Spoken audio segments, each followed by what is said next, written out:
এই দেখ কে আসছে। তুমি? হ্যাঁ আমি। তুমি আমি কি ব্যাপার, তোরা কি আগে থেকে দুইজন দুইজনকে চিনিস নাকি? কি যে বলো না ড্যাড, আমি ওনাকে কিভাবে চিনবো? ইনফ্যাক্ট ওনাকে তো আজকে আমি প্রথমবার দেখলাম। ড্যাড উনি কে? এ হচ্ছে আমাদের বাংলাদেশের ছেলে, তোর দেশি ভাই। ভাই না আঙ্কেল, বন্ধু। বন্ধু মানে আমি আমার বোনকে অনেক ভালোবাসি, তো আমি চাই না আমার বোন ছাড়া অন্য কেউ আমাকে ভাই বলুক। এই জন্য আমার বোন ছাড়া পৃথিবীর সব মেয়ে আমার বন্ধু। বাহ, বোনের জন্য কত প্রেম। কত ভালো ছেলে। ড্যাড কিসের ভালো ছেলে? দেখেই তো মনে হচ্ছে একটা লুচ্চা লাফাঙ্গা ফাউল ছেলে। ড্যাড চেনো না জানো না এরকম একটা অপরিচিত ছেলেকে নিয়ে তুমি বাসায় কেন চলে আসলে?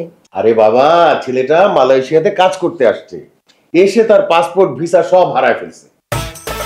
এখন যদি পুলিশ তাকে ধরে, তাকে তো দেশে পাঠাই দিবে। আমি থাকতে আমাদের দেশের কোনো ছেলে বিপদে পড়বে সেটা তো আমি বুঝিয়ে দিতে পারি না, সেই জন্য আমি ওকে আমাদের বাসায় নিয়ে আসছি। ও মাই গড ড্যাড, তুমি কি করলে? একটা মানুষ তোমাকে কান্নাকাটি করে যত মিথ্যা কথা বলো তুমি সেটা বিশ্বাস করে তাকে বাসায় নিয়ে চলে আসলে। এমনও তো হতে পারে এই ছেলে একটা ডাকাত, আমাদের বাসার সবকিছু ডাকাতি করে নিয়ে চলে যাবে। চুপ! আর একটা বাজে কথা বলবি না। আমাদের দেশের ছেলেরা এই ধরনের কোনো কাজ করতেই পারে না। আমাদের দেশের ছেলেদেরকে নিয়ে একটা খারাপ কথা বলবি তো তোর জিভ কেটে ছিড়বে। সাবাস! এই না হলে বাঙালি বাপ। চুপ কর, আর একটা কথা বলবি না। আমার ড্যাড তোকে এই বাসায় থাকতে দিলেও আমি তোকে এই বাসায় থাকতে দিব না। যা এখন বের হয়ে যা। আঙ্কেল আমি তাহলে চলেই যাচ্ছি। আরে না না দাঁড়াও। এই সুজানা, তোর সমস্যা কি? ও আমাদের বাসায় থাকলে তোর সমস্যা কি? ওফো ড্যাড, তুমি কেন বুঝতে পারছো না? আমি একটা একা মেয়ে মানুষ এই বাসায় থাকি। ড্যাড এই ছেলের মতিগতি আমার কাছে ঠিক মনে হচ্ছে না।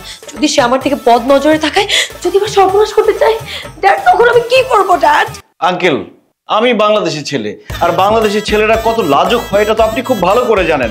রাস্তা দিয়ে একটা মেয়ে গেলে আমি মাথা উঁচু করে তাকাই না, মাথা নিচের দিকে রাস্তার দিকে তাকিয়ে হাঁটি। আর সে বলতেছে আমি তার সর্বনাশ করব। আঙ্কেল আপনার মেয়ে আপনার দেশের ছেলেকে নিয়ে, তার চরিত্রকে নিয়ে কথা বলতেছে।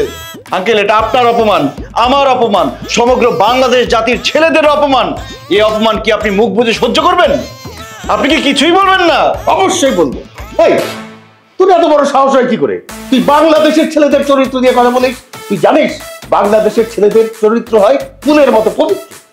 ও তোর সর্বনাশ করা তো দূরের কথা, ও হচ্ছে বাংলাদেশি ছেলে। বাংলাদেশি ছেলে হয়ে তোর দিকে তো ফিরেও তাকাবে না। আমার সাফ সাফ কথা, ও এই বাসায় থাকবে।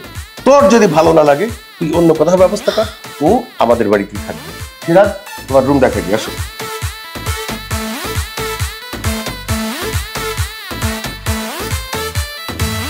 আমার বাবাকে পটিয়ে এই বাসায় তুই ঢুকতে পেরেছিস ঠিকই, কিন্তু আমি তোকে এখানে থাকতে দিব না। আজকে রাতেই তুই টের পাবি বাংলাদেশি।